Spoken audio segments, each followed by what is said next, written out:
How's it going, everybody? Welcome to One Soccer Today, a special CPL season in review edition with Jordan Wilson, Gareth Wheeler, and Oliver Platt. I am Adam Jenkins.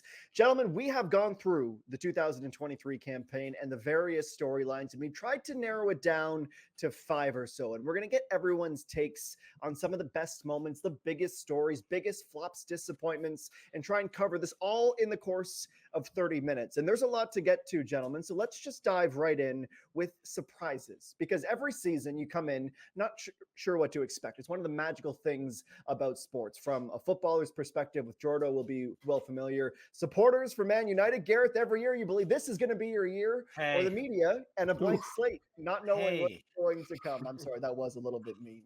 Let's dive in with the biggest surprise. And Ollie, I'll give you the first word here. From where you thought the season might be to where it ended up going, what was your biggest surprise of the 2023 season? The biggest surprise for me was the extent of Cavalry's dominance of this season as a whole. This team won one game in their first 8. We were asking questions about, that some of the changes they'd made in terms of the style of play. I think internally they were asking their own questions about that. They decided to double down and go for it, and they end the season with 8 wins in their last 9 games and winning the league by 13 points. I'm not surprised Cavalry were good. I'm not surprised they were regular season champions. I am surprised by the gap between them and everyone else and the way that they were the best team in the Canadian Premier League for me this season. On top of that, they continue to develop players, and one of them, Gauthier Insigne, who I thought was turning into a real difference maker for them, leaves mid-season. Great for the club and great for the player. But we saw that set them back a little bit, I think, when it's happened in the past with Victor Latsuri, Arab, and Peppel. This time it didn't. They kept rolling. Big wins in difficult places. Halifax, Ottawa, demolished Forge at home 3-0, totally controlled an away game and got a road point in Hamilton as well. It was just pretty remarkable to watch how this team came down the stretch in the regular season and took that title. Jordan.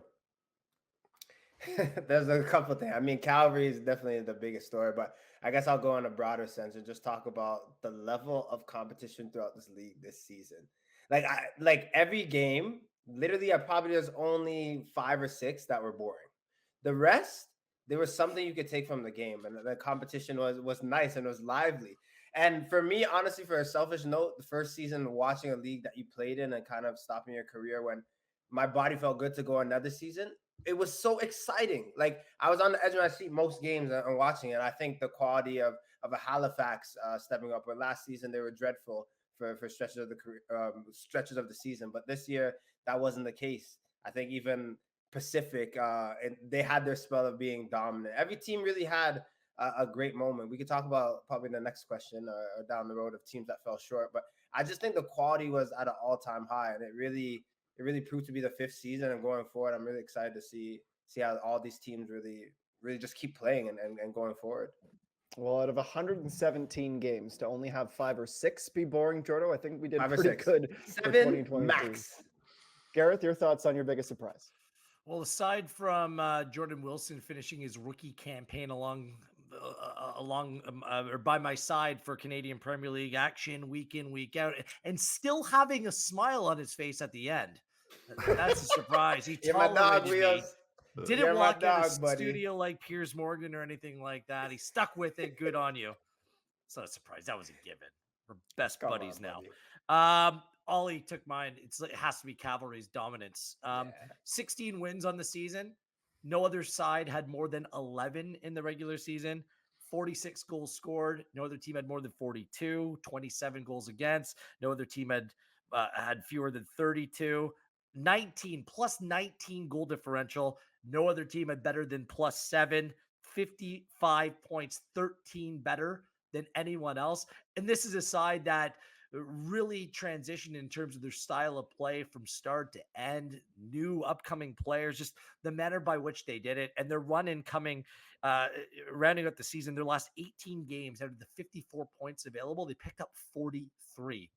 I mean, that's dominance that we have never seen in the Canadian Premier League. And that has to be the biggest surprise. And it was a real positive about how seriously they took the regular season and how well they came together. So shout out to Cavalry, their dominance, biggest surprise.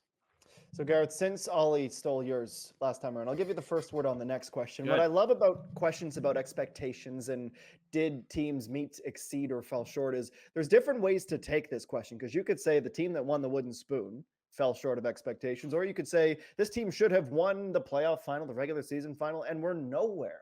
There's so many different avenues here. So when you think of the club, Gareth, that fell short the most in the campaign, who gets that unfortunate honor from you? Well, I think there are a number of clubs that fit the bill. I think you're right, Adam, in that category. But the team that fell the shortest or the biggest disappointment was Atletico Ottawa. There's no doubt about that. From winning the regular season and playing in a Canadian Premier League final a season ago in 2022, when they compiled a record of 13, 10, and 5, 49 points. They backed that up with a season where they only picked up 36 points, 10 wins, 6 draws, 12 losses. And it's kind of like how, because we expected this Atletico Ottawa team to round into form. There were signs that they were going to be that really difficult team to play against midway through the season, but they simply laid an egg coming home.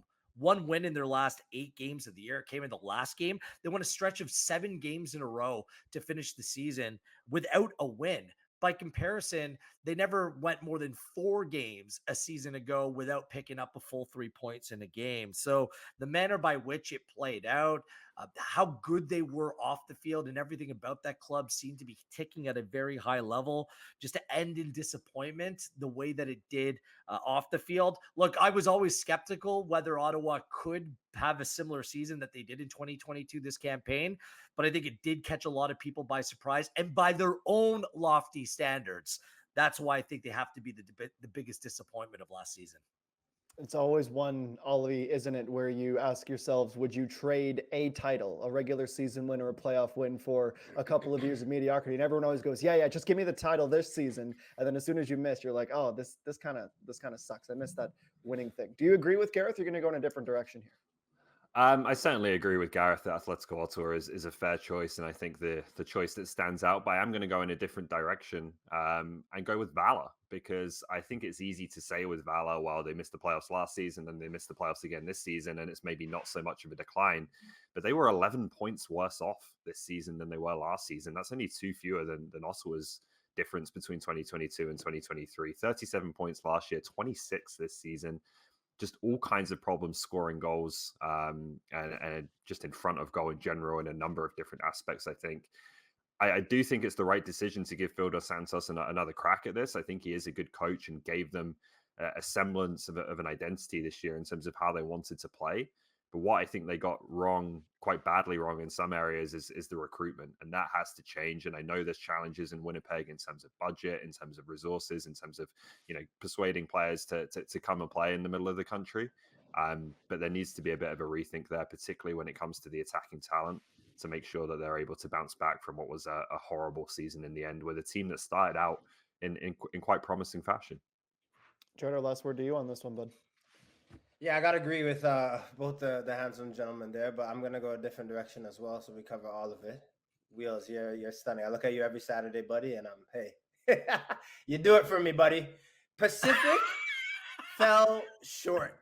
We have to talk about it. They did for 2 months, and the long stretch of the season. People are talking about top 2 team in the league. They're saying Calgary, Pacific and Ford. However you spun it, it was kind of those 3 teams that were at the top. For them to finish 4th and scrape through and beat York United at home, which, again, they didn't play exceptionally well. I think York United were robbed in that one game, but whatever, it's football, right? There are margins to it. But then to have basically the last 15 minutes at Spruce Meadows when they played Calgary in the semifinals to be their best little football that they played for a long stretch, probably like 10 games at the end of the season, they fell short because they did the hard work. They started well. They had a good season for a long stretch. They're at the top. To come away and have nothing at the end of it, yeah, that's a poor season in my opinion. That's the wildest thing too, Jordan, with the playoff format the way it was. Had they won that game against Cavalry, they were back in the playoffs and could have done another CPL championship at Forge, just like they had done in 2021. But you're right. Standards were high in that club last season, or the start of the season, even midway through. They would have been even higher. Disappointing the way it ended for the Tridents. This is my favorite question, I think, of the show, because there's still so much off season to be had. We don't know who's coming, who's going by the time we tape this show. So these will probably age poorly, but we'll clip them off for you anyway, so you can remind yourselves in April. But the biggest prediction here for 2024, Jordan, I'll give the first one to you this time. Yeah, please do.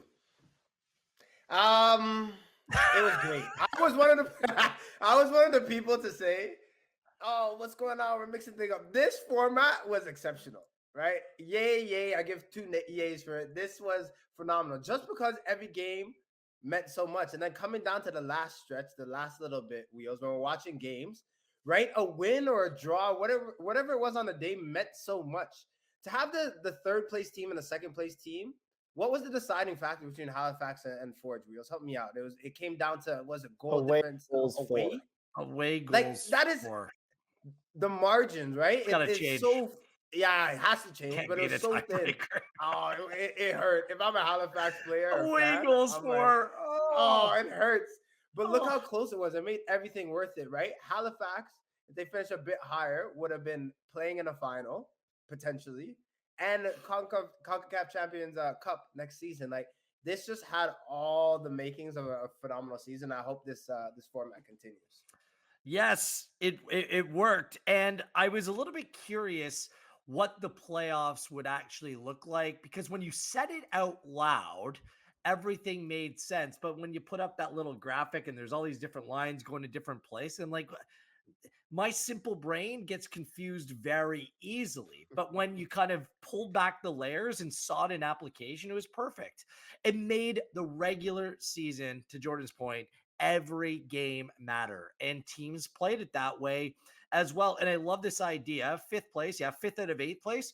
You should have a difficult time proceeding through the playoffs. Absolutely. You shouldn't have equal standing or equal ground of other teams that go on and make it. So the fact that you had to run the gauntlet, by the way, did I trademark that? If not, it should be trademarked. The Canadian Premier League Gauntlet. You have to have the most difficult path to make it all the way through. I thought it worked to perfection. There wasn't too many games. It wasn't dragged out unnecessarily. What we finished in the day, at the end of the day, was a rematch between 1 and 2. For the final, the 2 best teams in the Canadian Premier League doing battle in what turned out to be a spectacular final based upon the way that things played out. There was risk, there was reward throughout the season. I think that they've nailed the format. The only other thing they could do is, if you want to somehow come up with a way of going home and away, the traditional way of doing playoff ties, that's fine. But I thought that this kind of worked really, really well for an 8-team league. Perhaps that's something that gets looked at again in the future, but as long as this league remains this size, I think that this is the preferable way of doing it. Yeah, and I think what's really good is that the plan and the track record says it might change, but the plan is to keep this format because there was such resounding success. And I know there's still some supporters that are thinking that 5 teams into the playoffs out of 8 is a bit too many. The plan, from what we understand, is it's going to stay. And as we add more teams, as Mark Noonan, the commissioner, has alluded to, it'll make it even more of that jostle. But I think you guys are right. The only thing to tinker with would be the head-to-head tiebreaker needing to come up a little bit higher, maybe even the first one for next year. That's pretty much the only beef that I personally had with it. We're losing Ollie. He's coming in and out, trying to figure out his audio. So we'll carry on without him for the time being, try to get him back in the show, gentlemen. So let's talk about predictions, what you think we'll see in 2024. Your big call now, Gareth Wheeler, for 2024. Don't have a crystal ball, but a snow globe? I love making big predictions. The bigger, the better, the bolder. Let's go.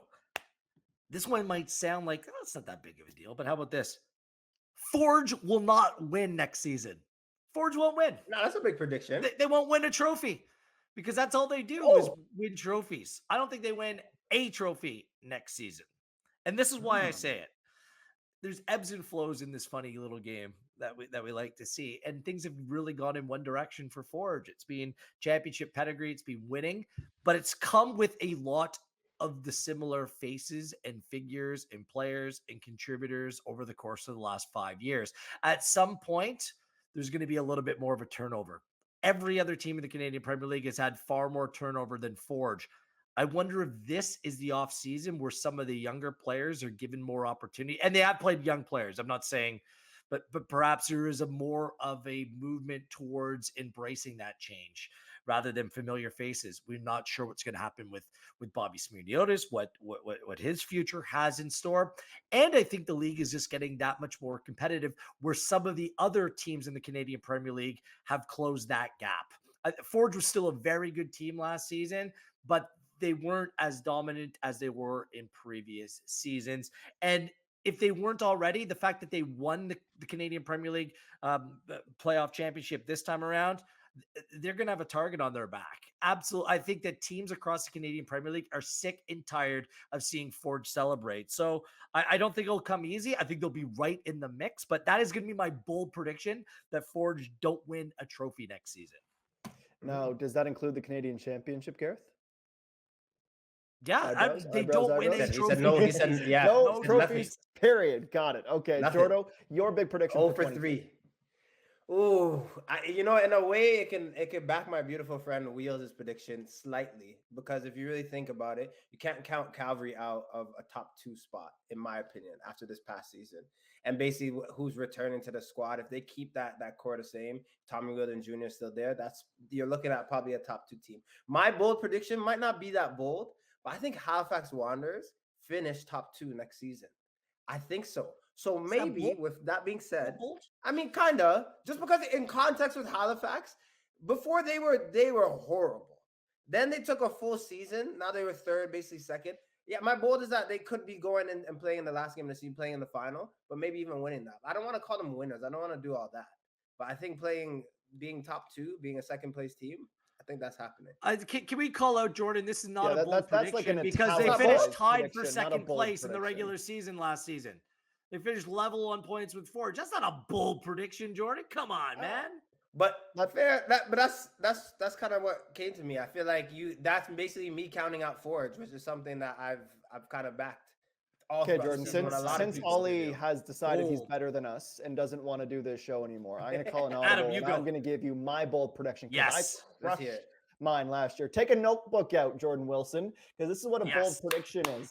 Cavalry or Forge will advance in CONCACAF Champions Cup. I do not know who they will be playing. I do not care who they will be playing. One of the 2 CPL clubs will become the first to beat a non-CPL or MLS opponent in that scale and win a tie in the CONCACAF's biggest competition. My bold prediction for 2024. You think a Liga MX side wants to go to Atco Field in February when it's snowing?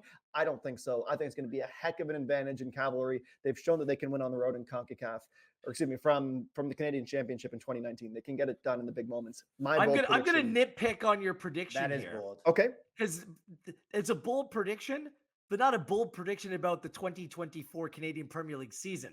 Okay, fine. Technically, let me check here, Gareth. The rundown says I am the host and the rules are mine. So got it. Can I tweak my bold I'm just pointing that out.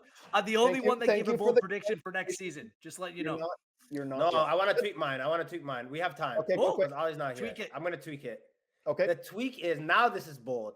I said top 2, but I'm going to even back Patrice Guys and his boys. They're going to win. There you Canadian go. Premier League. Thank you. That is bold. Now I'm standing by it. You know what? You guys taught me. Thank you for your patience. But not top 2. They're going to go out and outright win it. Thank you. Love you got to hear there. that from Jordan Wilson. Pal. A bold prediction. I'm nervous though. We're going to kind of go back in time slightly here because you guys already talked about one of the storylines that fascinates me this offseason, and it's going to make some CPL supporters nauseous. I don't care. That's fine. Forge is the most interesting team in the CPL offseason this year. Who moves on? Who stays? And you already alluded to what the future might hold for Bobby Smirniotis Wheels. So here's how I'm going to phrase this next question. Every time there's a head coaching vacancy, Bobby's name is thrown around, Tommy's name is thrown around as the 2 best coaches this league has ever seen. But one that becomes even more interesting with 4 titles in 5 years is the Canadian men's national team vacancy. So I'll ask it this way, Gareth. Is Bobby a serious candidate? I think you could say he's a candidate, sure. But is he a serious candidate for the Canadian men's national team job? Sitting here in 2023 at the time of taping, I don't think that anyone can definitively say whether he's a serious candidate or not.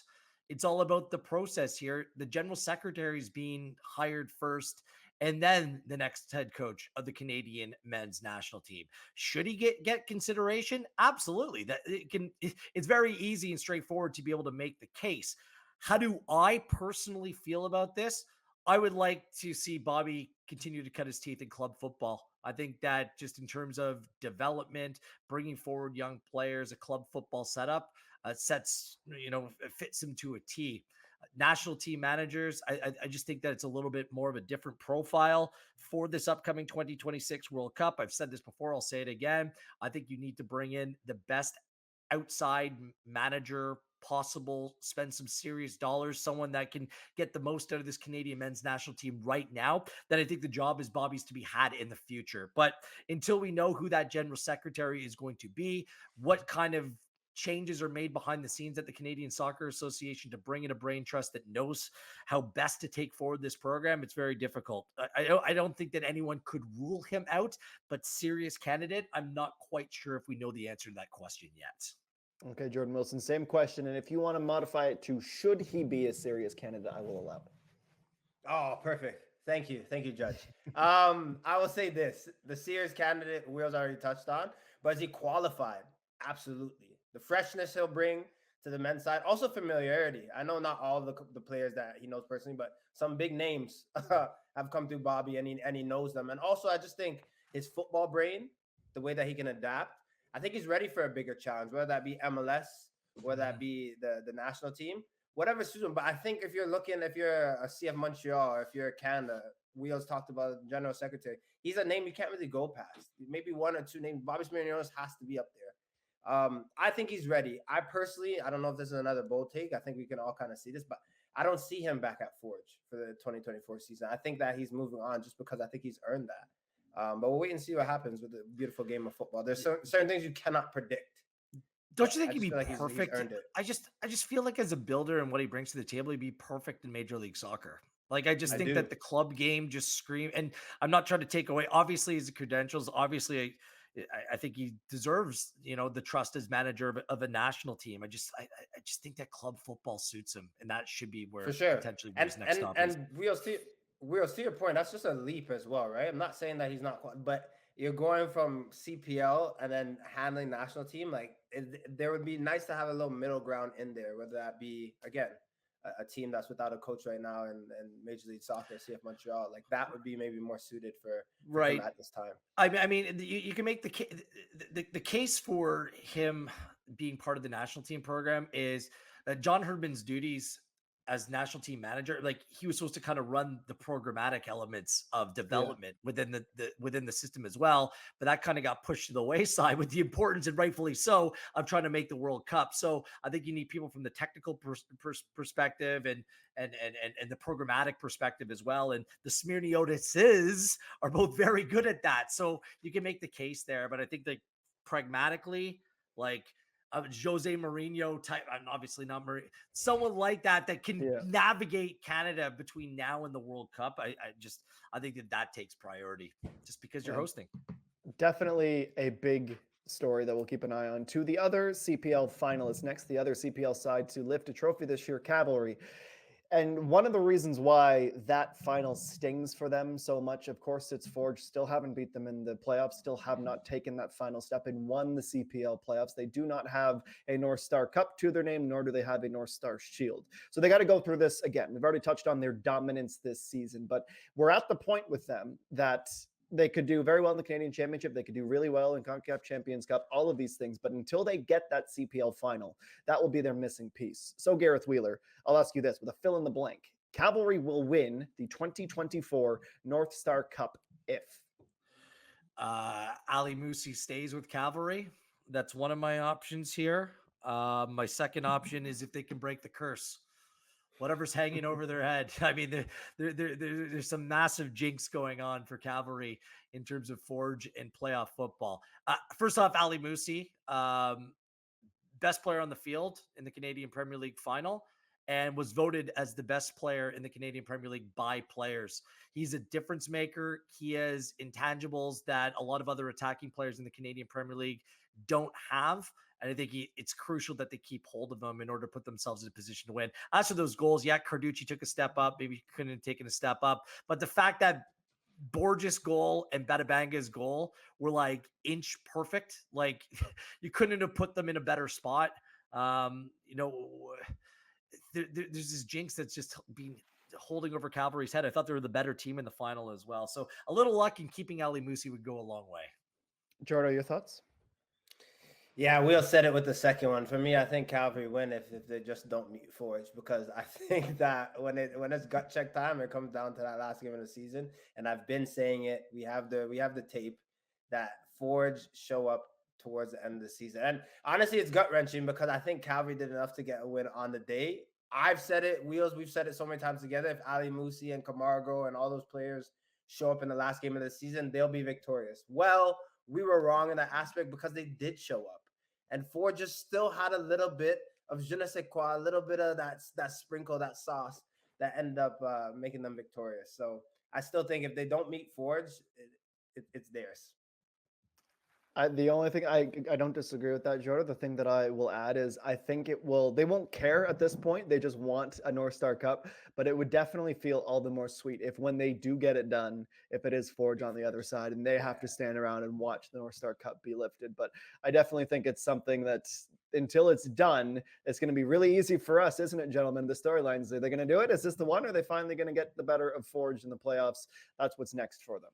Our final topic of the show today for our 2023 CPL season in review and quick look ahead to next year is who is most likely to take the biggest step up and make the playoffs and make some noise as well. So I'm going to ask you the three CPL sides here.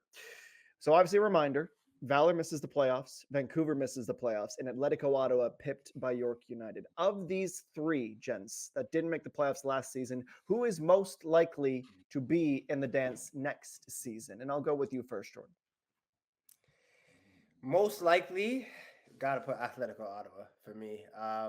Just on their coach, just off of that core that they will have. Of course, everyone knows watching this team play that they still need to bring in goal scorers for one. Also, just difference makers. I think the difference makers that they did bring in, Dos Santos, heck of a player, pacey, but just not guys that maybe got it done for them towards the end of the season and gut check time and crunch time. Sam Salter, again, like I thought he grew into his role for the most part, but still just not a prolific striker that they might need. And then you're gonna have to fill a guy like Howarth. You're gonna have to get older players that could come in and do well. But I think in terms of the way the club is run, they should be in playoffs. But can I put a little asterisk by a team that I feel like really might be a fourth place team as well? Next Atletico Ottawa is Wheels' team, Vancouver FC.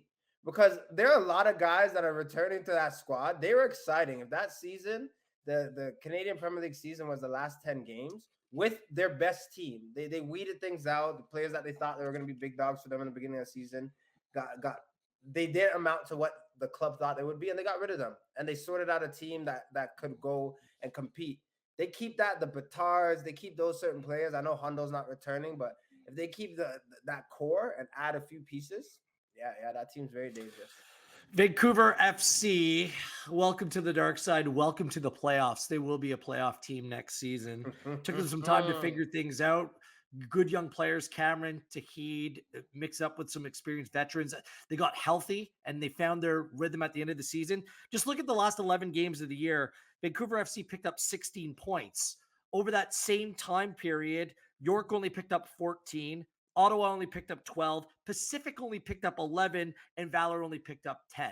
Based on the end of season form, Vancouver was trending in the right direction. They're going to pick up where they left off and keep this thing moving. Vancouver, playoff team in 2024.